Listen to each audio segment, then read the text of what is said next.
A'udzubillahi minasyaitonirrajim. Bismillahirrahmanirrahim. Uhayyikum tahiyatan islamiyah, tahiyatan ahlil jannah. Assalamualaikum warahmatullahi wabarakatuh. Alhamdulillah, alhamdulillahilladzi waqafa. Wassalatu wassalamu ala rasulil mustafa wa ala alihi ahli syirki wal wafa. Rabbi shrah li sadri wa yassir li amri wahlul 'uqdatam min lisani yafqahu qawli. Amma ba'd. Pripun kabare jamaah sedaya? Alhamdulillahi rabbil alamin. Alhamdulillah pagi hari ini kita dapat berkumpul di tempat yang insyaallah penuh berkah ini. Semoga Bapak Ibu yang hadir Allah berikan kesehatan. Semoga yang menjawab amin Allah berikan keluarga yang sakinah mawaddah warahmah, anak yang soleh dan solehah, rezeki halal berkah dan melimpah ruah. Dan semoga Allah Subhanahu wa ta'ala menerima amal ibadah kita di syurga. Amin ya rabbal alamin.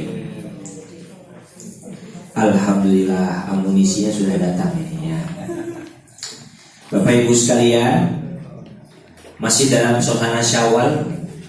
Ini kali kedua saya mengisi kegiatan pengajian Taman Syurga. Masih dalam suasana Syawal, kami ucapkan taqabbalallahu minna wa minkum. Taqabbal ya karim minal aidin wal fa'ilin. Mohon maaf lahir dan batin. Bapak Ibu sekalian, hari ini kita akan membahas tema yang berarti ini minggu ke-4. Temanya kemuhammadiyahan, betul? Jadi Mas Toro tuh kalau ngirim ke saya, monggo Ustaz dipilih mau akhlak kemuhammadiyahan sama tauhid sama fikih ibadah. Saya biasanya ngambil yang kemuhammadiyahan, kalau enggak yang akhlak atau mentok-mentok tauhid lah ya. Kalau yang ibadah dan yang lainnya nanti biar teman-teman dari majelis tarjih kan begitu. Bapak Ibu sekalian, temanya adalah dakwah Muhammadiyah yang menggembirakan. Sebelumnya saya mau nanya, Bapak Ibu hadir ke sini bahagia tidak? Alhamdulillah, selesai materinya. Saya mau cerita dulu. Jadi ada sebuah kisah dari ini live ya Pak. Sepertinya kalau dia agak mundur Pak, karena saya berdiri biasanya. Di Amsterdam itu kota di Belanda. Itu ada seorang imam masjid yang kerjaannya berdakwah kepada jamaahnya. Tapi menarik nih, nanti kan kita masuk ke Muhammadiyah. Jadi dakwahnya itu kepada orang Islam dengan cara pengajian di masjid. Tapi kepada non Muslim itu dengan cara membagikan buku, artikel gitu. Jadi beliau menuliskan buku judulnya Jalan Menuju Surga. Kecil saja bukunya, tipis, dibagi ke orang yang lewat begitu. Karena kalau di Belanda, di Eropa, di Jepang itu masih banyak orang baca buku. Di kereta baca buku, di halte baca buku. Beda kayak orang Indonesia ya. Itu HP begitu. Tak pikir belajar ternyata yo main game, yo dengerin YouTube dan seterusnya. Nah, bisa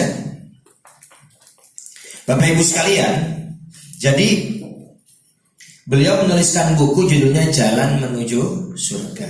Nah, setiap orang lewat dibagi, orang lewat dibagi begitu. Dimentokin sampai ke belakang mas ini ya. Biar gede. Soalnya yang paling belakang itu jaraknya 100 meter, jadi harus terus. Dah, sip, mantap. Jadi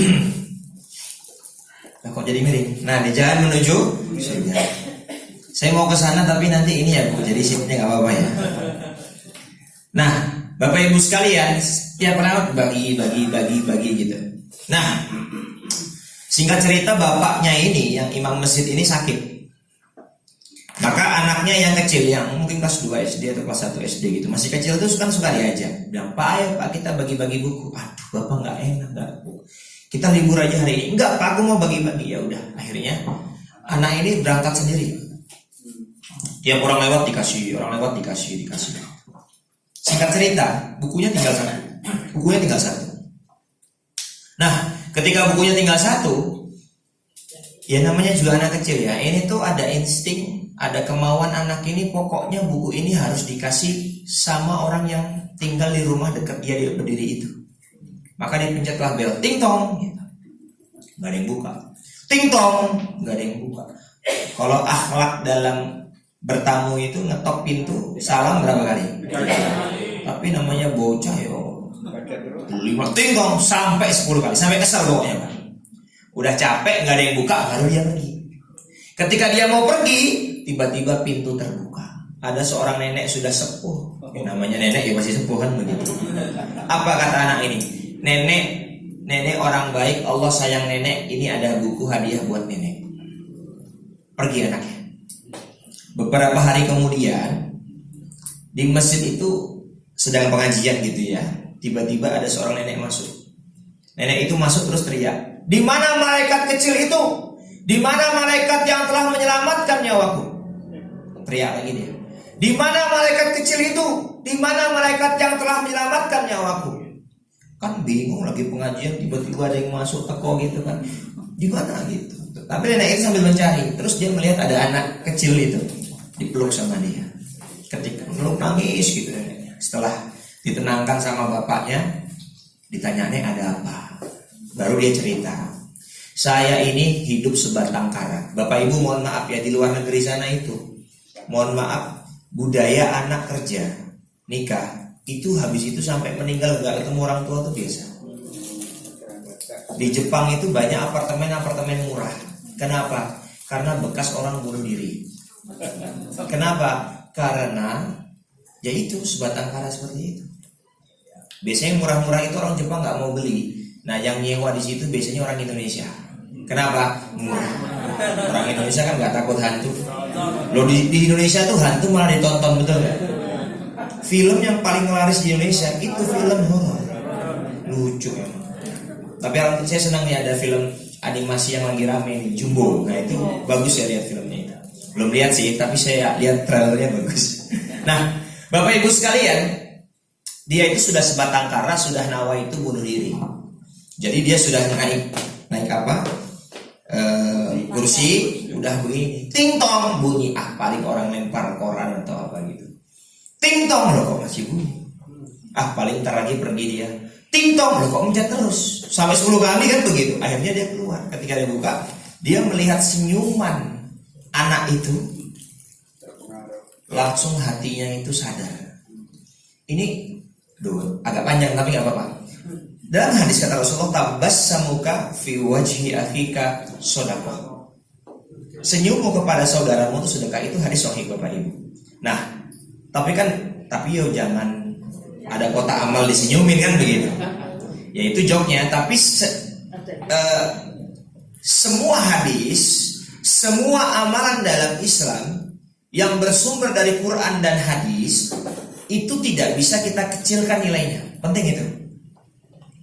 Ada seorang pasien tuh, jadi ada dokter, saya lupa di rumah sakit mana, dokter itu tuh murah senyum. Itu suatu ketika dia ketemu pasien di jalan, senyum aja. Gitu. Ini orang yang sudah niatnya mau bunuh diri gak jadi gara-gara senyuman dokter itu. Lah, kalau dihitung secara finansial, secara uang, berapa harga senyum dokter itu? Betul nggak? Sama kayak nenek ini. Bukan udah mau, sudah. Kalau mau kan masih niat, orang udah dia gini kan begitu.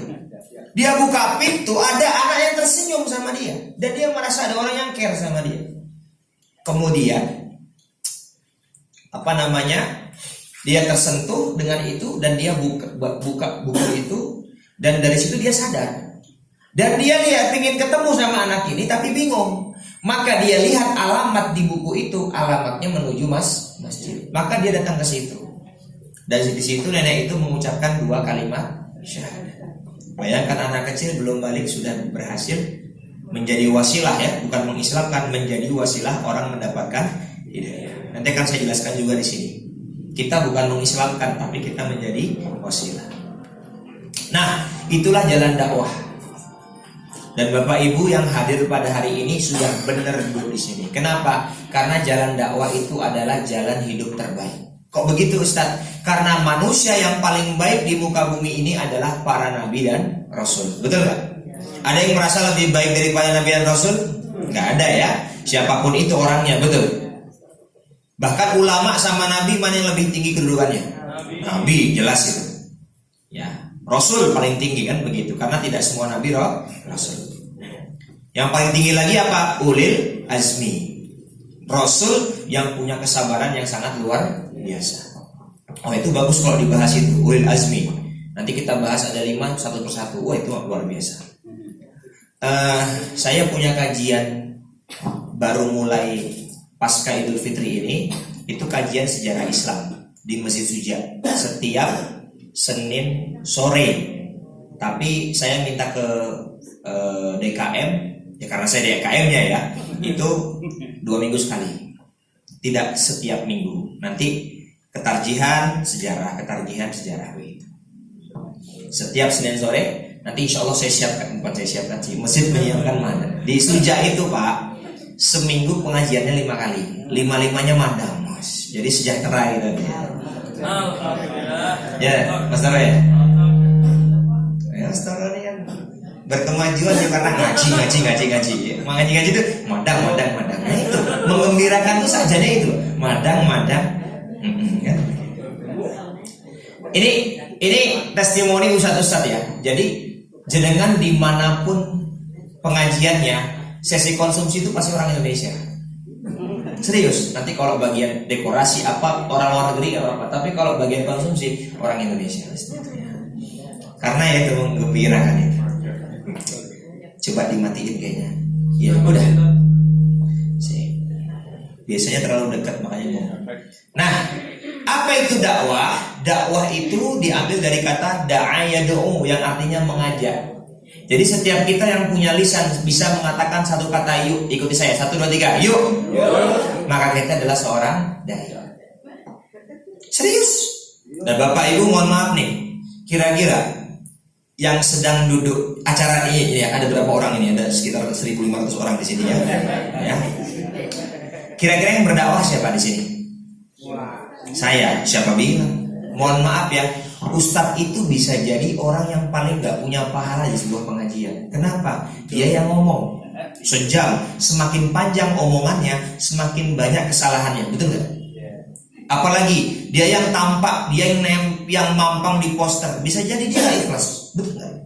Justru yang menyiapkan proyektor, yang menjadi MC, betul.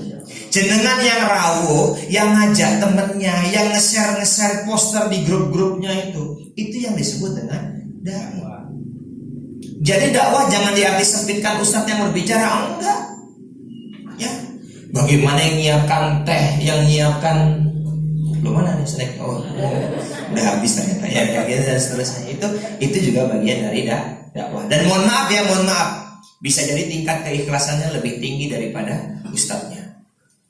Ini jujur ini, ya, maka mohon maaf, ya saya tolong didoakan ya, satu-satu tolong didoakan. Biar apa? Biar Allah berikan keikhlasan. Kalau enggak, mohon maaf, bukan pahala bahkan dosa. Na'udzubillah min dzalik.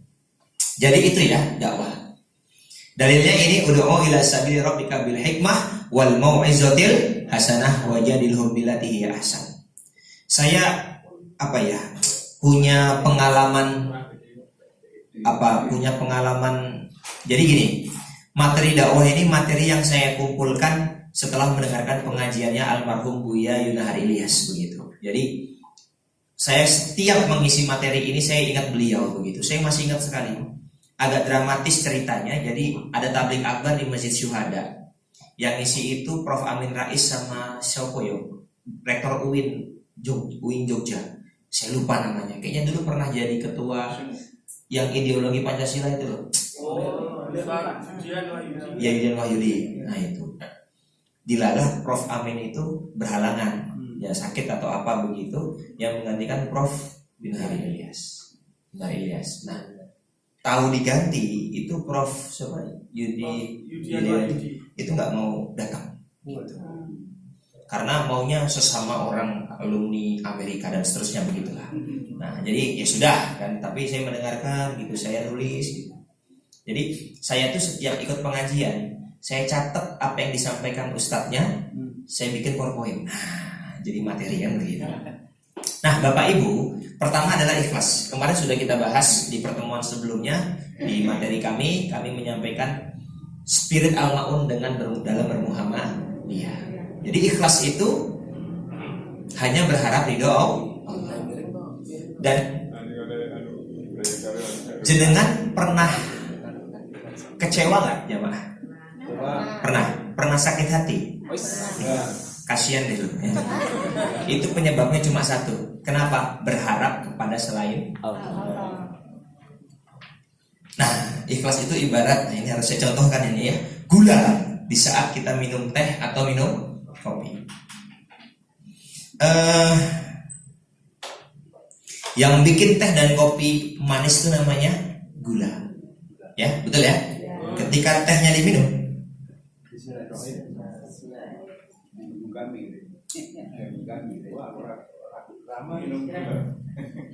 ketika kurang manis yang disalahkan siapa? Gulanya kurang. Ketika terlalu manis yang disalahkan siapa? Gulanya kebanyakan. Ketika manisnya pas, yang dipuji siapa? Tehnya enak, kopinya jos. Maka di Jogja ada kopi gula dilupakan. Orang ikhlas itu ibarat gula. Mau dicaci, mau dimaki, bahkan dilupakan, dia tetap manis. Semanis siapa?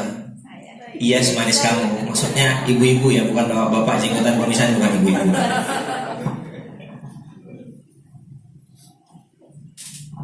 Dalam bersedekah kita harus ikhlas. Sesungguhnya tujuan utama agama Islam adalah agar manusia beribadah kepada Allah Ta'ala dengan ikhlas. Lalu apa yang dimaksud dengan keikhlasan? Ta'arif ikhlas. Itu bukan duit saya, tadi duit ada jatuh. Dan membisikkannya.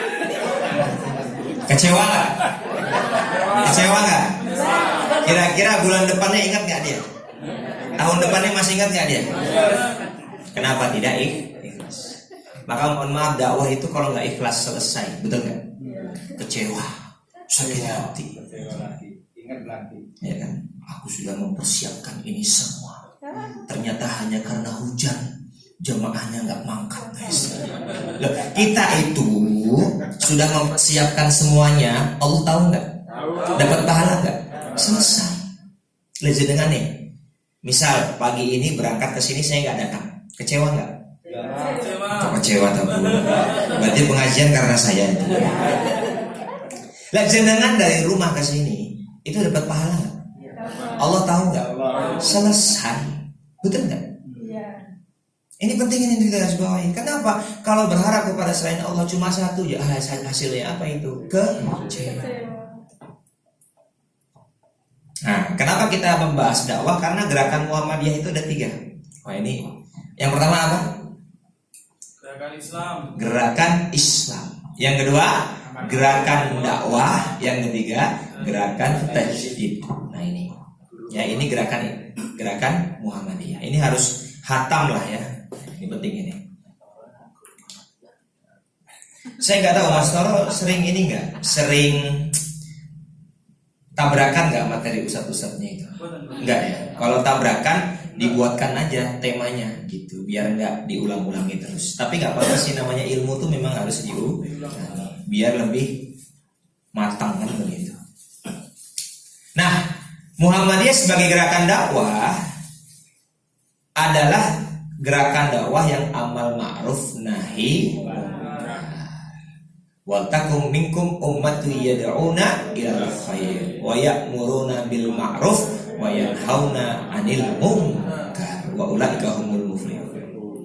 Jadi kalau mau beruntung, muflih atau beruntung, syaratnya 2. Apa? Ya'muruna bil ma'ruf, mengajak orang kepada kebaikan. Dan gak cukup wa yanhauna 'anil munkar. Makanya kata Rasulullah, man ra'a minkum munkaran fayughayyir biyadihi. Kalau lihat kemungkaran cegah dengan tangan. Fa illam yastati fa bilisani, dengan lisan. Fa'ilam yastati fa biqalbi, dengan doa. Oke, cepat saja. Bapak Ibu, ya fokus dakwah itu bukan diri kita tapi orang lain. Makanya kalau berdakwah itu bukan apa yang saya dapatkan, tapi apa yang bisa saya berikan. Saya udah pernah cerita ini belum? Seorang ibu pulang dari pasar bawa belanjaan banyak sekali. Belum? Oke. Nggak tahu ceritanya di mana. Pokoknya suatu ketika ada seorang ibu pulang dari pasar belanja banyak. Nah, ketika dia belanja pulang jalan kaki, dari kejauhan dia melihat ada asap mengepul gitu. Ketika dia lihat, asap mengepul, dia percepat jalannya karena dekat rumahnya. Semakin dekat ternyata yang kebakaran rumahnya itu belanjaan dibuang semua. Dibuang, dia lari sampai depan rumah, tetangga udah pada berusaha memadamkan api. Ibu ini nekat masuk rumah, kata tetangga, "Jangan Bu, jangan, nggak bisa, ada anak saya lagi tidur di kamar." Pintu yang penuh dengan api didobrak, melepuh tangan ibu itu. Dia masuk rumah, bener anaknya nangis, didobrak itu pintu kamar. Kemudian kepalanya kena kayu, terbakar, dipeluk anaknya. Akhirnya anaknya berhasil selamat. Dia keluar dari rumah itu, tapi tubuhnya udah penuh dengan luka. Ketika itu semua orang bilang, "Bu, selamatkan diri ibu terluka parah." Apa kata ibunya? "Aku nggak apa-apa, yang penting anakku selamat." Akhirnya dia ke rumah sakit, sampai rumah sakit sama kata dokter, kata perawat, "Bu, selamatkan diri ibu terluka parah." "Nggak apa-apa, aku kuat, aku nggak apa-apa, yang penting anakku selamat." Akhirnya anaknya dirawat sama dokter, dirawat sama perawat, dan akhirnya ibu itu pun lebih tenang. Bapak Ibu, tadi ibu nggak merasakan sakit sama sekali, betul? Kapan dia merasakan sakit? Ketika anaknya sudah diserahkan kepada dokter. Ibu ini duduk, ibu ini melihat tubuhnya ternyata sudah penuh dengan luka, dan ketika itulah sang ibu baru merasakan yang namanya sakit. Apa hikmah cerita ini? Hikmahnya adalah kita itu akan merasa sakit apabila memikirkan diri kita sendiri.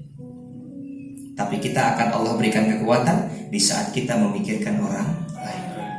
Gini deh, jenengan bapak-bapak, pilek, batuk, demam, tapi masih mangkat kerja nggak? Kenapa? Karena yang difikirkan bukan dirinya, tapi anak dan istri. Betul? Tapi kalau kita mikirin diri sendiri, aduh, luar biasa. Ramadan kemarin istri saya bilang, ya punya anak 2 yang kecil waktu itu 6 bulan. Kayaknya bunda nggak sanggup, ayah kan jarang di rumah kalau Ramadan. Ya sudah, tak antar ke Bogor.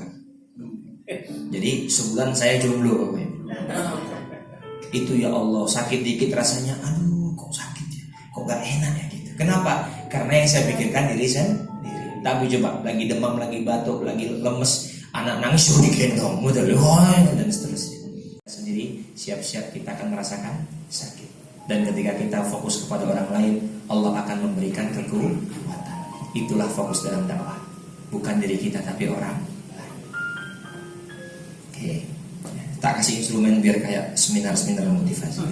Nah, dan jangan pernah berpikir kita bisa merubah orang lain. Ini harus dipegang oleh seorang dai. Karena mohon maaf, sekali lagi, kalau salah motivasi, siap-siap kecewa. Ada sebuah kisah lagi. Ali bin Abi Thalib. Siapa Ali bin Abi Thalib itu? Paman Rasul. Tapi bukan sekedar paman, tapi paman rasa bapak. Ya Abu Thalib, kok Ali bin Abi Thalib? Abu Thalib, ya udah benar gue. Abu Thalib. Jadi Rasulullah meninggal, bapak Rasulullah lahir, bapak sudah meninggal. Maka posisi bapak digantikan kakek.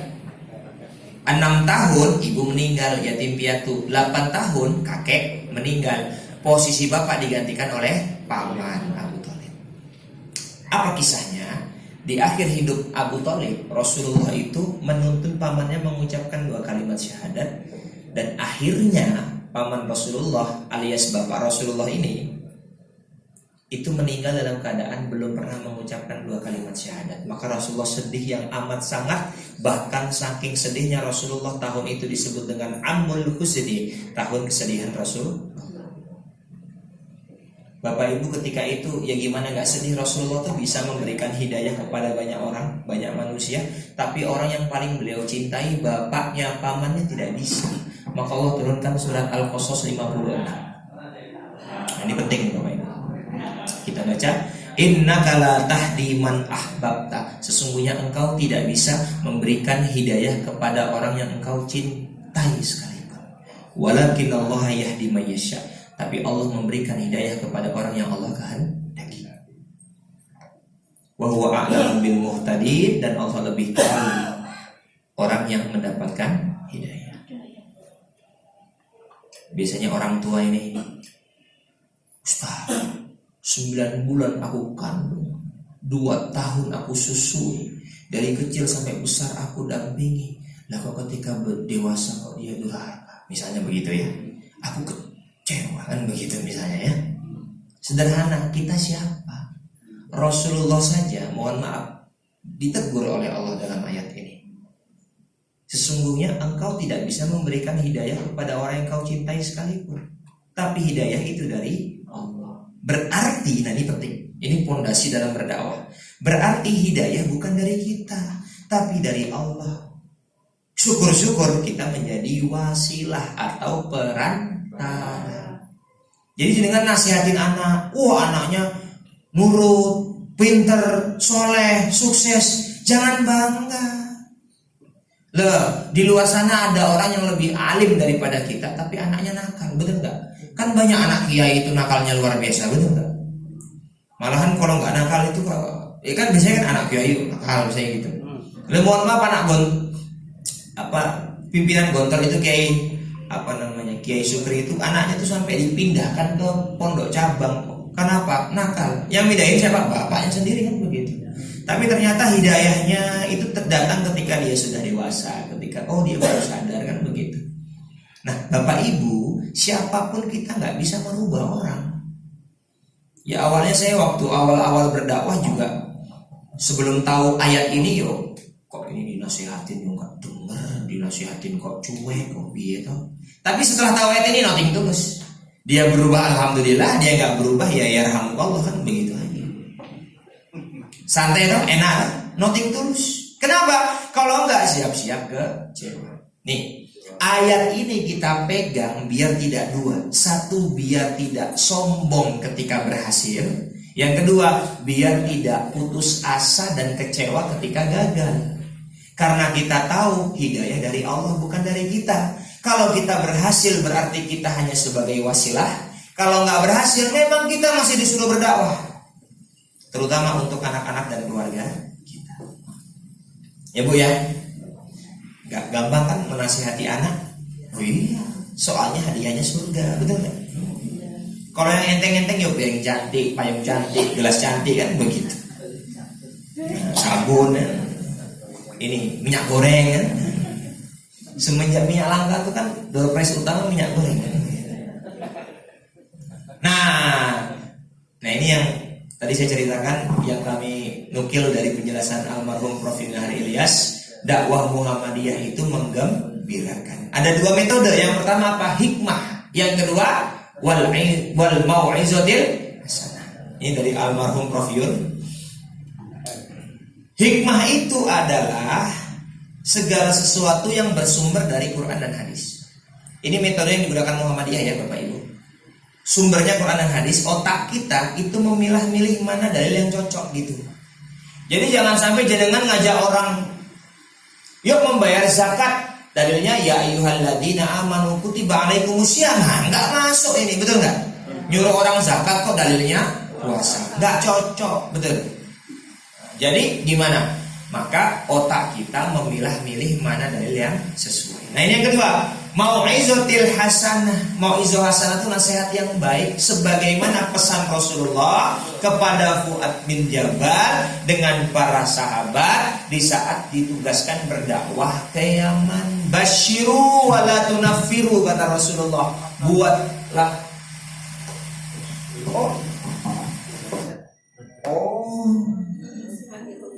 Kok bisa gitu ya? Udah setengah pengajian ya. Makanya ntar lagi selesai. Buatlah mereka bahagia jangan buat mereka lari. Jadi dakwah itu harus membahagiakan. Maka mohon maaf. Kalau ada ustadz dikit-dikit haram, dikit-dikit neraka, bukannya bikin jamaah makin happy, malah jamaah makin takut gitu ya. Berarti ini kurang benar. Karena pesan Rasulullah buat mereka bahagia, jangan buat mereka lari. Nanti akan saya jelaskan bagaimana praktik dalam Muhammadiyahnya itu. Tapi prinsipnya seperti ini, ya. Makanya kalau di Muhammadiyah itu ya minimal ada teh hangat, ada snack kan begitu kan. Dan mohon maaf memang harusnya tuh membahagiakan, tidak kajian ilmu. Nah, tadi taman surga raudhatun min riyadil jannah. Dan ngaji itu hiburan buat orang beriman Bapak Ibu. Dan namanya hiburan tuh pasti happy, betul nggak? Makanya kalau anak-anak kita sore berangkat ke masjid, ikut apa? TPA. TPA itu apa? Taman Pendidikan Al-Quran. Taman happy. Maka guru TPA kok diam. Dulu rapi.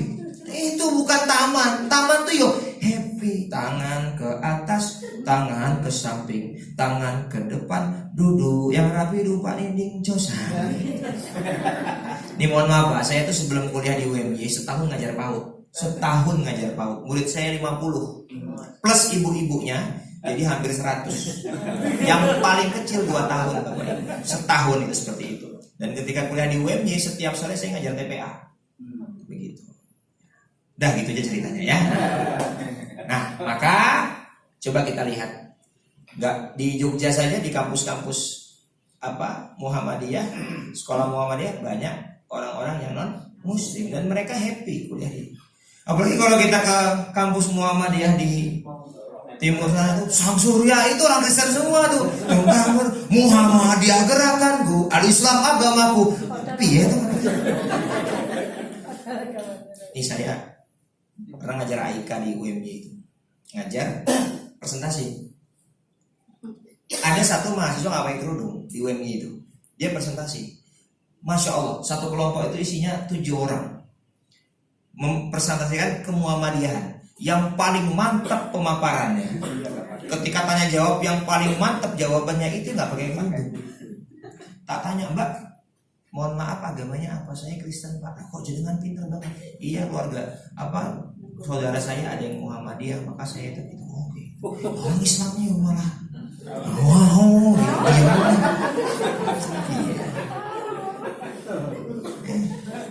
makanya biarpun dia non muslim tetap dapat materi al-Islam dan kemuhammadiyah. Bukan untuk diamalkan karena dia nggak sholat, tapi untuk sebagai ilmu tambahan. Dan mudah-mudahan dari situ Allah berikan hidayah. Syukur-syukur dia ijazahnya asyhadu alla ilaha illallah. Mantap. Login. Nah, oke, sekarang kita lanjut. Kita buka surat At-Toha ayat 43 sampai 44. Kita buka dalilnya apa, baru contohnya apa, gitu ya, biar lebih mantap. Ada 2 nabi yang Allah perintahkan dalam ayat ini. Idhaba ila fir'auna innahu tagha. Idhaba, pergilah kamu berdua. Begini, dalam bahasa Arab ada mufrad, mutsanna sama jamak. Idhab, pergi kamu 1 orang. Idhaba, pergi kamu 2 orang. Idhabu, pergi kamu lebih dari 2 orang. Jadi kalau dalam bahasa Inggris dan Indonesia 2 itu jamak. Kalau dalam bahasa Arab enggak. Bahasa Arab itu jamak lebih dari 2. Kalau 2 namanya mutsanna, 1 mufrad. Jadi mohon maaf, Arab itu adalah bahasa yang paling kaya di dunia. Makanya dimanapun kita berada, Al-Quran itu berbahasa Arab, tidak berbahasa Indonesia ataupun bahasa beda. Mohon maaf ya, kitab agama lain itu beda negara, beda bahasa. Kalau di Islam nggak bisa. Mau dimanapun tetap berbahasa Arab. Kenapa? Karena tidak bisa semua diartikan dengan bahasa Indonesia. Itulah kekayaan bahasa Arab. Atau gini deh, mohon maaf ya, misal ada kitab misalnya Injil di Indonesia berbahasa Indonesia. Coba sekarang, misal ya, saya nggak tahu asalnya itu bahasa apa gitu kitab itu. Suryani. Oke, anggaplah bahasa intinya Suryani diterjemahkan ke bahasa Indonesia. Betul.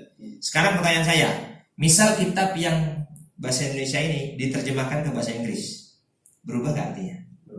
Berubah. Terus nanti terjemahkan lagi ke bahasa Suryani, sama nggak hasilnya? Beda. Ya kan? Lanjut ke sini, jadi bahas ini kita. Nah, idhaba ila fir'auna innahu tagha. Ada dua nabi yang diperintahkan siapa? Musa dan Harun. Berdakwah kepada siapa? Fir'aun. Kenapa? Innahu tagha, karena Fir'aun itu telah melampaui batas. Dan apa pesan Allah? Faqula lahu qaulan layyinan. Sampaikanlah dakwah itu dengan lemah lembut, la'allahu yatadzakkaru aw yakhsha. Mudah-mudahan dengan itu dia berpikir dan dia takut kepada Allah. Bayangkan Bapak Ibu sekalian, yang didakwahi siapa? Fir'aun, orang yang paling kejam, orang yang paling bengis, orang yang paling jahat. Ini orang yang bukan hanya mengaku raja, tapi mengaku Tuhan. Jadi raja-raja di dunia ini kalah semua sama Fir'aun itu. Mau raja mana? Raja Saudi, raja Brunei, atau raja Jawa. Lanjut ya. Maka ketika itu ada seorang khalifah namanya Harun al-Rasyid. Ini namanya sangat masyhur. Ada seorang penyair yang hidup di zaman beliau, namanya Abu Nawas. Ilahi las tulil firdaus si ahlah. Itu syairnya sangat luar biasa. Bapak Ibu, suatu ketika datanglah seorang ke Harun al-Rasyid. Apa kata dia? Ya Harun al-Rasyid, aku akan menyampaikan dakwah yang keras untukmu. Bersabarlah karena dakwah ini baik untukmu. Aku akan menyampaikan nasihat, menyampaikan dakwah yang keras. Bersabarlah karena ini baik untukmu. Apa kata Harun al-Rasyid? Wallahi la aqbaluka. Demi Allah aku tidak mau mendengarkan nasihatmu. Wih, kok sombong sekali. Bukan, Harun al-Rasyid mengatakan, dulu ada orang yang lebih baik daripada kamu berdakwah kepada orang yang lebih buruk daripada saya, dan Allah berpesan, sampaikanlah dakwah itu dengan lemah lembut. Siapa orang yang dimaksud Harun al-Rasyid lebih baik daripada dia? Nabi Musa dan Nabi Harun. Pasti lebih baik orang Nabi. Berdakwah kepada orang yang lebih buruk daripada saya. Siapa yang lebih buruk daripada Harun al-Rasyid? Fir'aun. Dan Allah berpesan, faqula lahu qaulan layyinan. Sampaikanlah dakwah itu dengan lemah lembut. La'allahu yatadzakkaru aw yakhsha. Bagaimana mungkin Anda tidak sebaik Nabi Musa, saya tidak seburuk Fir'aun, kok Anda mau menyampaikan dakwah dengan keras? Nah, inilah salah satu arti dari dakwah yang menggembirakan. Ya, maka Bapak Ibu sekalian, muktamar misalnya. Kemarin di Jogja, itu almarhum Prof Yun mengatakan, yang hadir di muktamar 1 abad di Jogja itu 1 juta orang yang terdata. Peserta muktamar berapa? Muktamirin berapa? Cuma 6.000. Sisanya apa? Penggembira. Penggembira itu apa kerjanya? Datang, makan-makan, ya kan? Belanja, oleh-oleh, foto, betul? Pulang. Happy nggak? Muktamir itu malah, aduh, ini kan pusing kan mikir gimana konsepnya, gimana hasil muktamar ini, bagaimana Muhammadiyah ke depan 4-5 tahun ke depan, kan begitu. Itu mikir, ya kan? Itu muktamirin. Tapi kalau penggembira, datang, oh di sini view-nya, foto, makan, sip, mantap, kan begitu. Rekreasi. Kemarin yang di Solo aja, itu yang dari Makassar, yang dari Sulawesi itu bukan nyewa pesawat, nyewa kapal Bapak Ibu. Bayangin coba. Berbis-bis itu datang. Ya, luar biasa sekali. Solo tuh padat sekali kemarin itu. Ternyata kalau muktamar yang paling banyak apa? Bukan peserta, tapi penggembira. Ya, nah ini. Ya, kita lihat bagaimana dakwah dengan kreatif. Coba Bapak Ibu lihat ke sini. Ini semua orang naik eskalator, nggak ada yang naik tangga. Ya, pertanyaannya, gimana caranya bikin semua orang naik tangga?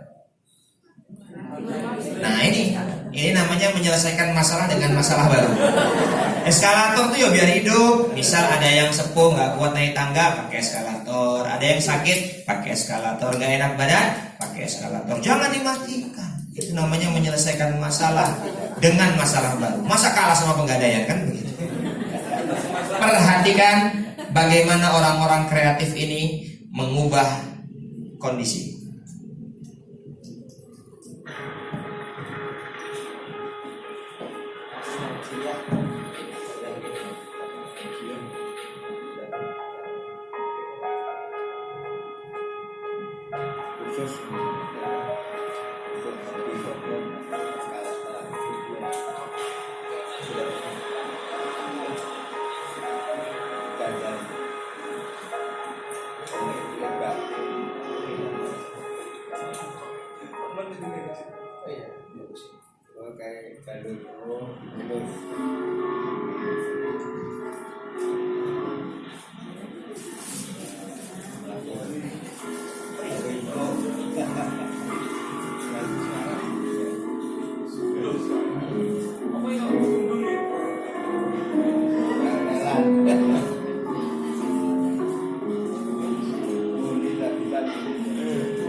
Tuh, ternyata orang-orang kreatif ini mengubah tangganya menjadi piano dan semua orang semuanya naik tangga, tidak ada yang naik eskalator. Itu yang namanya kreatif.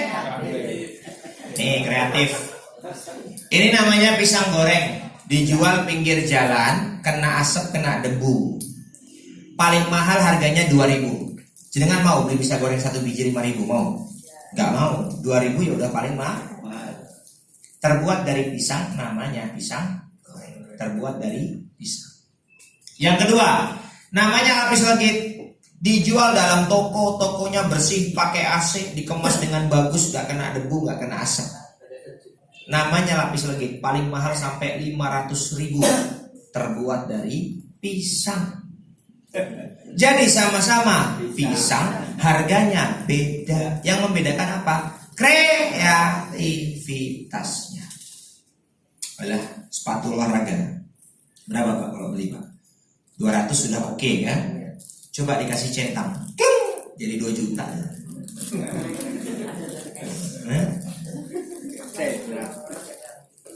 Nah, sekarang kita bahas. Nah, di PP sendiri dan terus nanti sampai ke daerah ya. Ranting nggak tahu ada nggak ya kalau di ranting LDK? Nggak ya, sampai daerah berarti ya. Itu ada namanya lembaga dakwah komunitas. Ini penting Bapak Ibu. Kenapa? Rakyat Indonesia, manusia terbagi menjadi 3 golongan, terutama umat Islam. Yang pertama, senang ikut pengajian. Contohnya siapa? Nah ini orang-orangnya. Banyak nggak? Nah ini orang-orangnya. Siapapun ustadznya, dimanapun tempatnya, kalau punya waktu luang, berangkat. Betul nggak? Saya yakin jenengan ini nggak memandang siapa ustadznya. Buktinya saya ngisi tetap berangkat tuh kan begitu. Ya. Tapi sayang jumlahnya sangat sedikit. Yang lebih banyak nih, ustadznya pilih-pilih. Ustadz Mahfud, sopo, nggak usah. Ustadz Hidayat, mangkat deh. Ya kan? Ya kan? Ustadz Mahfud, sopo. Prof Mukti, mangkat. Jadi milih-milih. Ini jumlahnya lebih banyak. Saya masih ingat itu waktu awal launching Masjid Suja itu, kita mengundang Ustadz Ali Hidayat. Itu yang daftar tok, yang daftar loh ya, bukan yang ujuk-ujuk datang. Yang daftar tok 5.000 Bapak Ibu. Daftar ikut pengajian. Itu 5.000, daftar tok. Yang ujuk-ujuk datang lebih banyak lagi. Loh, bayangin kemarin di UMY, itu UMY ngadain pengajian dengan Ustadz Hidayat, itu subuh Bapak Ibu. Subuh. Dan rapatnya Sabtu pagi, poster disebar Sabtu siang, acaranya Minggu subuh, itu penuh sporto itu. Bayangin coba. Ya, Bapak Ibu sekalian, ini jumlahnya lebih banyak, tapi tidak sebanyak yang paling atas. Siapa yang paling atas itu? Siapapun ustadznya, dimanapun pengajiannya, gak mau ngaji. Ini yang paling banyak. Betul nggak? Nah, kita ini yang paling ini nih, yang sergap ngaji ya kan. Udah gitu subuh udah ke kopi ngaji, lanjut ke sini mantep. Tapi jumlahnya ya ini sedikit. Makanya mohon maaf nih.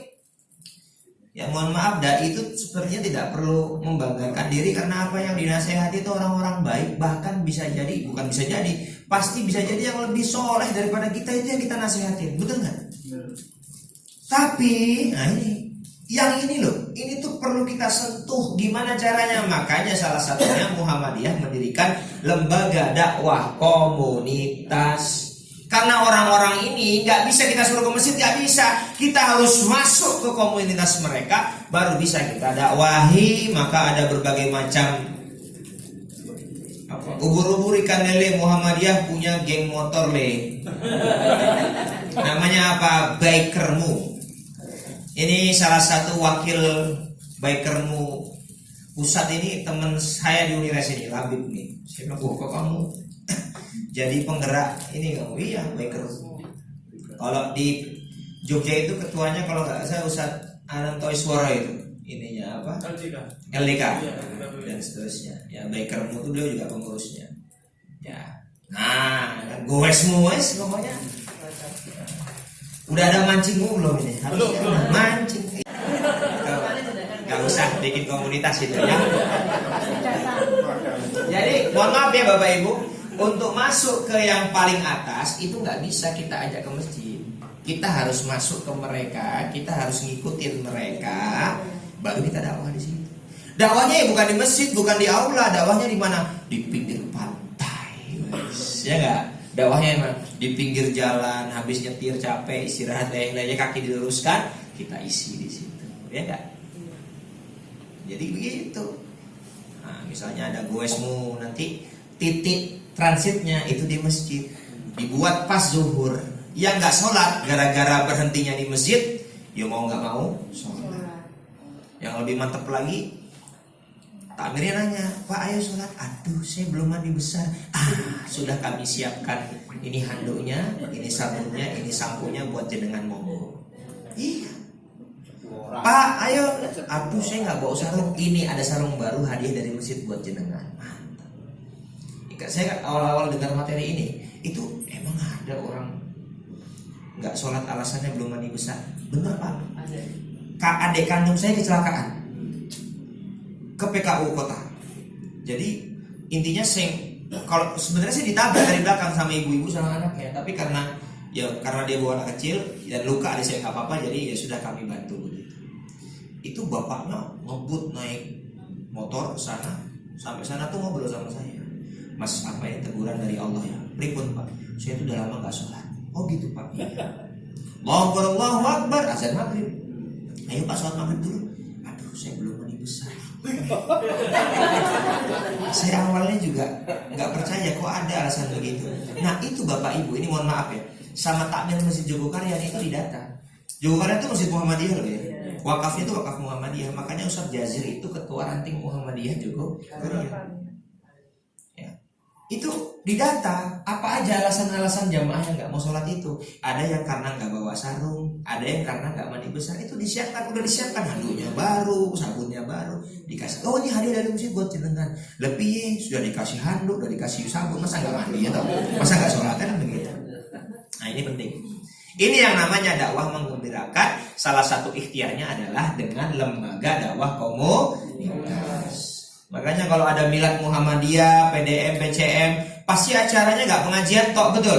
Ada jalan sehat, ada door prize, betul? Happy nggak? Happy. Ya. Nah, jadi gitu goes semua. Di Masjid Sujat itu kan sering itu jadi start goes, start apa? Jalan sehat kan begitu. Nah, biar yang membahagiakan. Kenapa? Nih. Oh, udah. At-thariqatu ahammu minal madah. Cara itu lebih penting daripada tujuan. Tujuannya kan sama, biar orang sholat, ya toh? Tapi yang satu sholat, kalau nggak sholat neraka kan begitu. Kira-kira berangkat nggak orang sholat? Tapi yang kedua, ayo goes. Nah, tujuannya sampai masjid, pas zuhur, mau nggak mau temennya sholat semua dia ikutan sholat. Sama kan tujuannya nyuruh orang sholat. Tapi yang satu malah bikin orang makin marah, yang satu dia sholat dengan happy. Kenapa? Caranya berbeda. At-thariqatu ahammu minal madah. Cara lebih penting daripada tujuan. Ya, ada seorang ustadz namanya Dari Sulaiman. Tahu nggak Bapak Ibu? Dari Sulaiman. Lagunya itu dunia sementara akhirat selamanya. Orang kaya mati, orang miskin mati, raja-raja mati, rakyat biasa Mati. Bisa. Coba ya, keluarkan suara emasnya ya. Minimal Mas Mahfud kan. Siap ya. Orang kaya Mati. orang miskin Mati. raja-raja Mati. rakyat biasa Mati. jamaah Mati. ustadznya Mati. nanti mati kenceng lagi semua. Tapi itulah yang namanya kematian.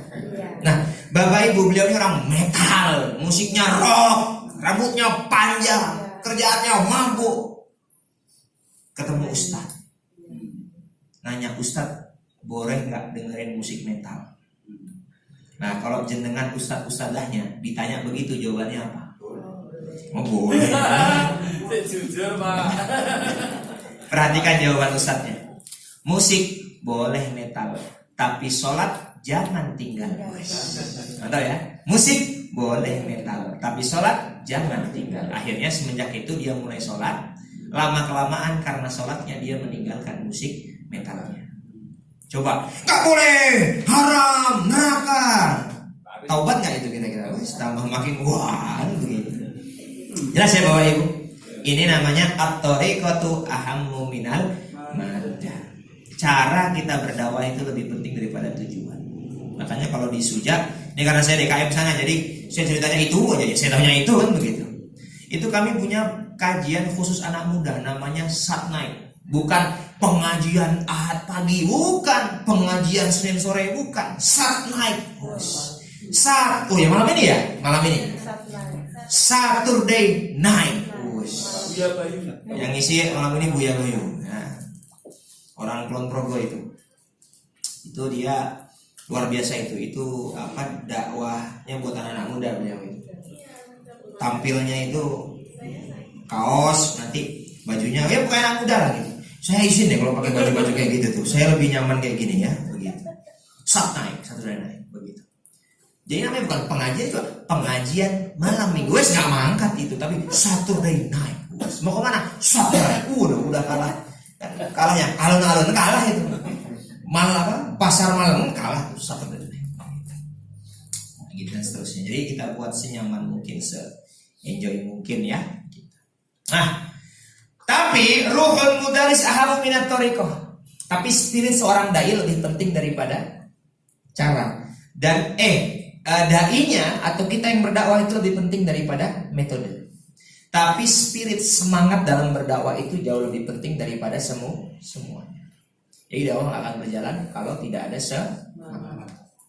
Ya, dikit lagi. Itulah kenapa KJ Dahlan bergabung ke Budi Utomo. Ini organisasi sekuler loh, Bapak Ibu.